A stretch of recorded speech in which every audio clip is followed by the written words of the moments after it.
22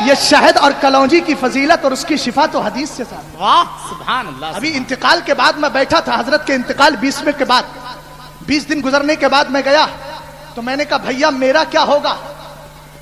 تو معلوم ہے کیا کہنے لگے؟ وہ کرسیاں جو پڑی ہیں صوفہ, ان میں سے بیچ میں تھوڑا خلا کیا. خلا کرنے کے بعد ایک تسبیح لائے تھے ساتھ میں. میں نے کہا تسبیح لے کے آئے ہو, کیا کرتے ہو؟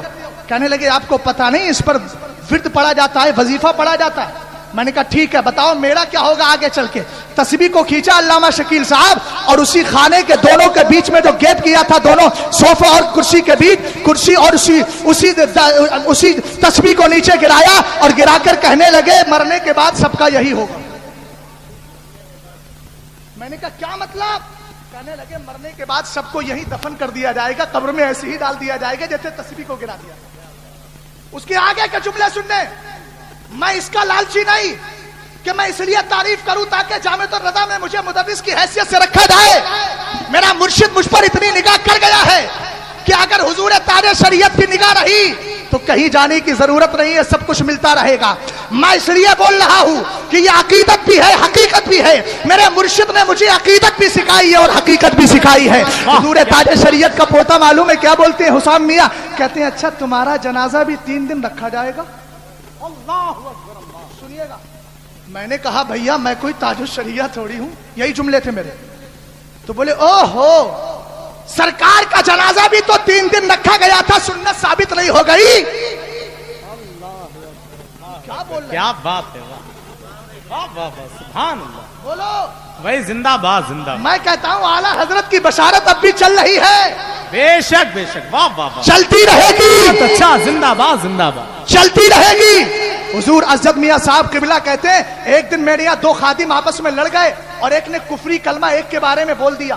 تو جب اس نے کہا کہ تو ایسا ہے تو وہ بچہ کیا بولا, دوسرا والا جس کے لیے کہا تھا چلو میں ایسا ہی صحیح, تو غلط ہو گیا نا. اب عزت میاں صاحب قبلہ کہتے ہیں وہ 2 بچے میرے پاس آئے. میں نے کہا بھائی آپ نے تو غلط بولا ہے, آپ توبہ کیجئے.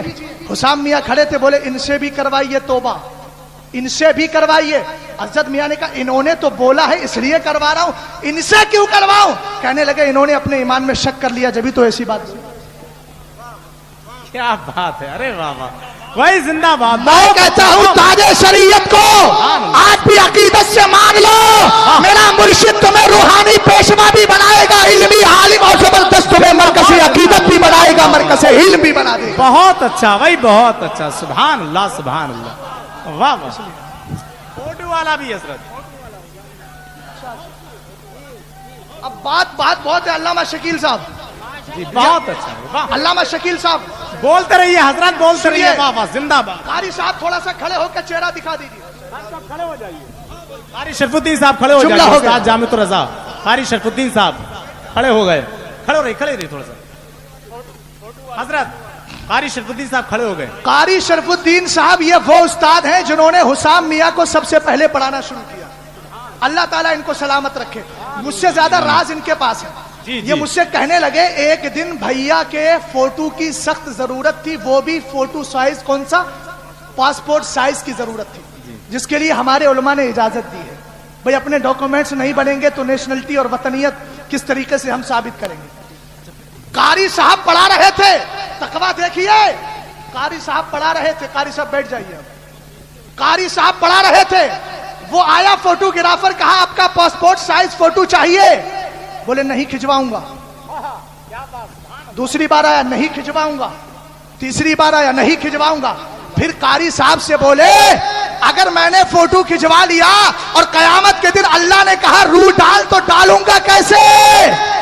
اللہ اکبر, اللہ آج تو شوق چل رہا ہے نا فوٹو کھنچوانے کا, بالکل جواز پہ فتوے دیے جا رہے ہیں. زندہ باد میں زندہ نے باد. کہا کہ تاج شریعت کا عمل سمجھ میں نہیں آ رہا ہے تو ان کے پوتے سے آ کے سبق لے لو, سمجھ جاؤ گے کہ تاج شریعت کا گھرانہ کیا ہے, تاج شریعت کی اولاد کیسی ہے. نعرہ تکبیر, نعرہ رسالت, نعرہ غوثیت, مسلک اعلی حضرت, فیضان تاج شریعت, فیضان تاج شریعت, حضور اسجد میاں صاحب قبلہ, حضور اسجد میاں صاحب قبلہ, حضور حسام میاں صاحب قبلہ, حضور حسام میاں صاحب قبلہ.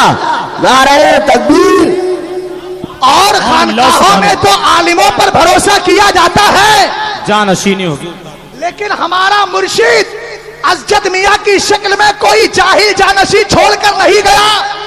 تاج شریعت کی موجودگی میں اسجد میاں نے درس دیا ہے. اور 11 مہینے میں، آج راز کی بات بتا دوں، اسجد میاں صاحب قبلہ ہوتے تو نہیں بتاتا. منہ پر تعریف کرنا اچھا نہیں ہوتا. حضور تاج شریعت 11 مہینے تک بیڈ ریسٹ پر رہے. مولانا عاشق صاحب سے کہو تو حلفیہ بیان دینے کو تیار. کہتے ہیں کہ ہم حضرت کے ڈرائنگ روم میں ہی سوتے تھے. حضرت کا آخر وقت ایسا تھا 25 بار استنجے کے لیے جانا پڑتا تھا رات بھر میں. حضور اسجد میاں صاحب قبلہ بچوں کے پاس نہیں سوتے تھے، وہیں حضرت کی بارگاہ میں سوتے تھے. مولانا عاشق کہتے ہیں میں نے 11 مہینے میں یہ دیکھا، جب بھی میری آنکھ کھلتی تھی اسجد میاں صاحب کے ہاتھ میں وظیفے کی کتاب ہوتی تھی، ابا کی موجودگی میں مجاہدہ کرتے نظر آتے تھے. بات ہے بھائی، سبحان اللہ، بہت اچھا، واہ واہ واہ. ایک بات علامہ افضال صاحب قبلہ، آپ کا بیٹا ہے، حضرت کا بیٹا مدرسے میں پڑھ رہا ہے. جیسے ہی ایڈمٹ کرا وہ داخلے کر حضرت گئے تو مجھ سے کہنے لگے مولانا شہزاد صاحب آپ کی میں شاگردی میں دے رہا ہوں. میں نے کہا، میں نے دل میں سوچا کہ حضرت اتنا خیال اپنے بیٹے کا. تو کہنے لگے ہاں خیال تو ہے، میں سوچ رہا تھا. اور حضرت نے جواب، زبان اگرچہ بند تھی، رجا جواب یہ ہے نا، کسی نے کچھ بولا بھی نہیں اور خاموشی میں سارا جواب دے دیا. میں نے اس سے ایک نتیجہ یہ نکالا کہ اگر باپ اور بیٹا اگر دنیا میں زندہ ہو تب بھی باپ کو اپنے بیٹے کی فکر ہوتی ہے، اور قبر میں جا کر تو تصرفات بڑھا دیے جاتے ہیں. فتاوی رضویہ کی 11ویں جلد، اذا مات المومن یخلی سربہ یسرع حیث یشاء، جب ایمان والا دنیا سے چلا جاتا ہے اس کا راستہ خالی کر دیا جاتا ہے، وہ جہاں کی چاہتا ہے وہاں کی سیر کر لیا کرتا ہے. شیخ عبدالحق محدث دہلوی بولے بات برگ قرب مکانی و بعد مکانی یکساں است، مرنے کے بعد دور و نزدیک سب برابر ہو جاتے ہیں. ہم نے کہا جب ایک مومن کو اتنا تصرف دے دیا جاتا ہے تو کوئی یہ نہ سمجھے کہ اسجد نادان ہے، اسجد کے پاس علم نہیں. ہم چاہے مرکزیت کا اعلان کرتے، میں کہتا ہوں بریلی کل بھی مرکز تھا، آج بھی ہے اور انشاءاللہ قیامت. بے شک حق ہے یہ، واہ واہ واہ، زندہ باد زندہ باد. اگر بات صحیح ہے تو سبحان تصدیق اللہ کرو. سبحان اللہ، بے شک. آپ حضرات کی ہے نا، ہاتھ اٹھا کر بولیے سبحان قائد ہے اللہ ہمارے سبحان پاس. اللہ، واہ واہ واہ. ہمارے پاس قائد ہے. جی میں کہتا ہوں اسجد میاں صاحب کے سامنے ایسے ویسے مفتی بیٹھ کے دیکھیں. ابھی شامی کا مسئلہ چلا تھا نا، حضرت نے مجھ سے کہا مولانا رک جانا، ایک عبارت دی، بولے عربی میں ہے یہ سمجھو، اس کو بتاؤ مجھے. اجماع کی بات چل رہی تھی فوٹو ہی کے تعلق سے. رات میں 2 بجے تک مجھے بٹھائے رہے اور اعلیٰ حضرت کا ایک رسالہ مجھے دکھایا، اور اس رسالے میں صاف لکھا تھا، اعلیٰ حضرت نے کہا کہ ہمارے جو علماء ہیں زمانے کے علماء، ان کے لیے علماء ہدا کی پیروی ضروری، اور علماء ہدا کے لیے علماء مذہب کی پیروی ضروری، اور علماء مذہب جو ہے ان کے لیے قرآن و حدیث ہے. اعلیٰ حضرت نے یہاں تک کہا کہ اگر کوئی اپنے زمانے کے عالموں کی پیروی کو چھوڑ کر اس سے اوپر والے عالموں کی طرف چلا جائے اور زمانے کے علماء کو چھوڑ دے تو آپ نے فرمایا وہ عمیق کنویں میں، اور بریکٹ میں لکھا ہے گہرے کنویں میں جا گرا. ہم نے کہا تمہیں یہ سمجھ میں نہیں آتا، ہم قاضی کو نہیں مانتے، نائب قاضی کو نہیں مانتے، ہم فلاں کو نہیں مانتے. ہم نے کہا اعلیٰ حضرت کی تعلیمات کا دعویٰ کرنے والوں ذرا اعلیٰ حضرت کی فتاوی رضویہ کو اور میرے امام کی تعلیمات کو پڑھو، تب سمجھ میں آ جائے گا کہ رب قدیر کا اتنا بڑا فضل ہے کہ اس خاندان کو اللہ تعالیٰ نے علامہ رضا علی خان سے پہلے ہاتھ میں تلوار دی تھی، تلوار کے ذریعے یہ خاندان اعلیٰ حضرت اسلام کی حفاظت کر رہا تھا، اور اس کے بعد جو علامہ رضا علی خان نے ہاتھ میں قلم لیا ہے، اور اب قیامت تک انشاءاللہ یہ خاندان اعلیٰ حضرت قلم کے ذریعے دین کی خدمت کرتا رہے گا. سبحان اللہ، واہ واہ، زندہ باد زندہ. ایک جملہ اور بتا دیتا ہوں، فتاوی رضویہ عام کریں گے، دین کا کام کریں گے. تاج شریعت کو چھوڑ کر تم فتاوی رضویہ سمجھاؤ تو صحیح. تاج شریعت کے پیروکار بریلی کے ماننے والے علماء کو چھوڑ کر فتاوی رضویہ سمجھاؤ تو صحیح. دعوے کرنا آسان ہوتا ہے لیکن میدان عمل میں آنا بہت دشوار ہوتا ہے. بات یہ چل رہی تھی حسام میاں کا معاملہ ہے.